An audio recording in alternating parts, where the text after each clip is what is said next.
सरांनी 2023 पासून आपल्यासोबत आहेत त्यावेळेसचं जर आपण स्थिती पाहिली आणि आजची जर पाहिली तर त्याच्यामध्ये मोस्ट ऑफ त्यांचं कंट्रीब्युशन आहे. सोबत जे कर्मचारी आहेत त्यांच्यामध्ये बदल घडवण्यासाठी काय करताय तर सरांनी म्हणले की जे आजच्या युगानुसार ट्रेनिंग जे किती महत्व आहे की फक्त त्याचा अभ्यास फक्त अकाउंटन्सीचा असेल किंवा ऑपरेशनल जॉबचा असेल ते नाही आहे. बँकिंग म्हणल्यानंतर आता थर्ड पार्टी प्रोडक्ट्स आहेत ते सेल करायचे आपल्याला, ते आहे, टार्गेट्स आहे. तरी टार्गेट ओरिएंटेड जाण्यासाठी तसा व्ह्यू पॉईंट ठेवणारे एम्प्लॉईज पण लागतील. समजा एम्प्लॉईजमध्ये जर तो विजन नसेल की मला ते अचीव करायचंय किंवा त्या स्थितीला मला जायचंय तर ते अचीव करण्यासाठी मग सरांनी, मला वाटतं मोहसिन सरांची त्याच्यामध्ये खूप मोठी मदत झाली.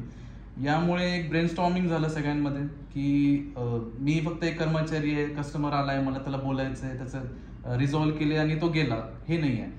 त्याला आपलं बनवायचं, एक ते एक कस्टमर कसा जोडत जायचं आहे. त्याच्यामध्ये आपलं स्वतःचं स्वॉट अनालिसिस आहे की माझ्या स्ट्रेंथ काय आहेत, माझ्या विकनेस काय आहेत, मला कुठली अपॉर्च्युनिटी आहे पुढे वाढण्यासाठी.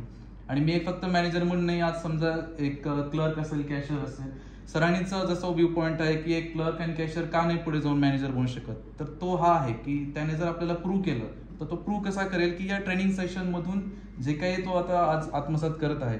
आता इथून आजपासून आपण सर्वजणांनीच, मला वाटतं, एक प्रॉमिस टू सर आहे की हे सगळं इम्प्लिमेंटेशन आता आपल्या डे टू डे वर्किंगमध्ये व्हायला पाहिजे. आणि त्यातून जे आपलं विजन आहे बँकेला एक 1000 CR ची बँक बनवणं, तर त्यामध्ये आपलं सगळ्यात मोठं कंट्रीब्युशन असणार आहे. आणि त्यासाठी आजपर्यंत या 6 सेशनमध्ये आपण जे काही शिकलो आहे त्याचं खरं इम्प्लिमेंटेशन करून रिझल्ट दाखवणं, हे आज सगळ्या कर्मचाऱ्यांमार्फतच मी एक प्रॉमिस देईन सरांना की आपण नक्कीच एक 1000 करोडची एक बँक म्हणून यशवंत नावाला साजिश अशी बँक बनवू.